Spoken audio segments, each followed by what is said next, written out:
welcome everybody to Series 10 of CFO Conversations. I'm your host, Paula Kensington, and I have the great pleasure to welcome Henrik Ekström and Alison Tung to the conversations of this series.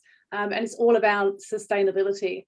So thank you for giving us your time and having a chat about sustainability and reporting around sustainability. So the first question I'd like to explore together is, as a group of CFOs, how do we feel empowered to engage with our stakeholders in business when it comes to these changing behaviours that we know we need to be able to measure and understand the changing landscape when it comes to sustainability reporting?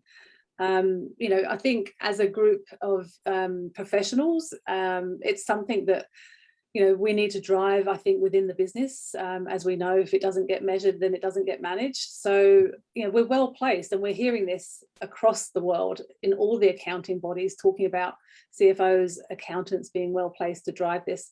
So why aren't we? What are your thoughts, Henrik? Well, I think this is, it's not a new topic, but it's in the past has been more of a nice to have feature than a must have feature. I think now we can definitely start raising the impact of doing nothing. It used to be a potential differentiator. If it gets mandated, definitely you just have to do it these days. And I think it's about time to talk about it now.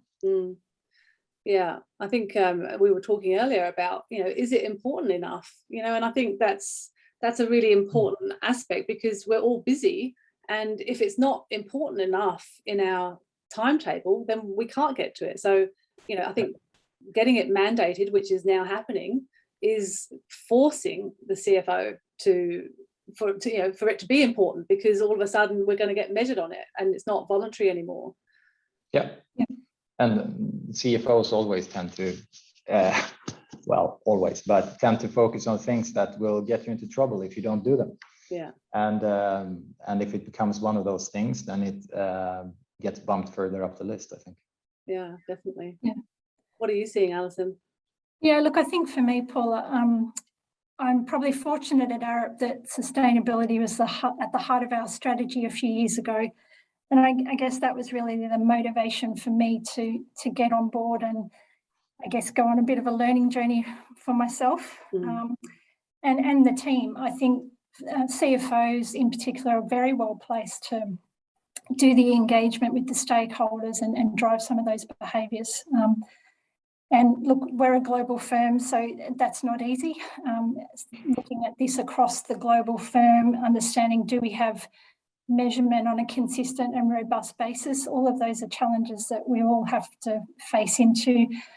It's definitely not new, but I think through my own networks, through CPA and CA and other channels, I think I've just taken the chance to learn, see what's out there, learn from experience of other countries as well. I can tap into the finance network and understand if Europe's running at a slightly different pace to what Australia is, and learn from the experiences of others.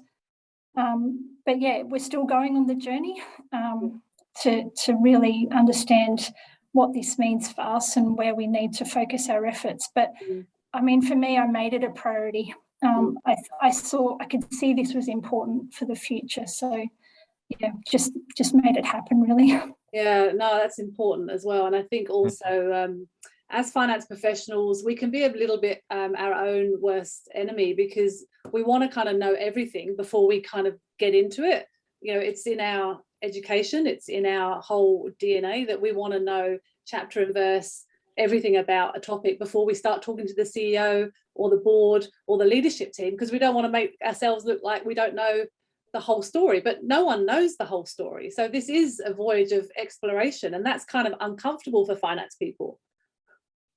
Yeah, definitely. And I think the more I've spoken to people, it's just getting past that and understanding that we're all in it together. We're all going through that learning, and sort of hearing how other people are grappling with those challenges. I found really helpful, actually. Yeah. I think what this means for us, like you raised, is probably one of the more important ones, because if you would ask a lot of people on what this means, you'd get a lot of I don't knows and a lot of different answers probably. Well, and thank you both of you, because you're very brave to come and have this conversation, because the other people that I invited said, I don't know enough about it, I don't want to come and have a conversation about it. It's like, well, none of us have the answers, so this is what we're trying to explore together. Yep.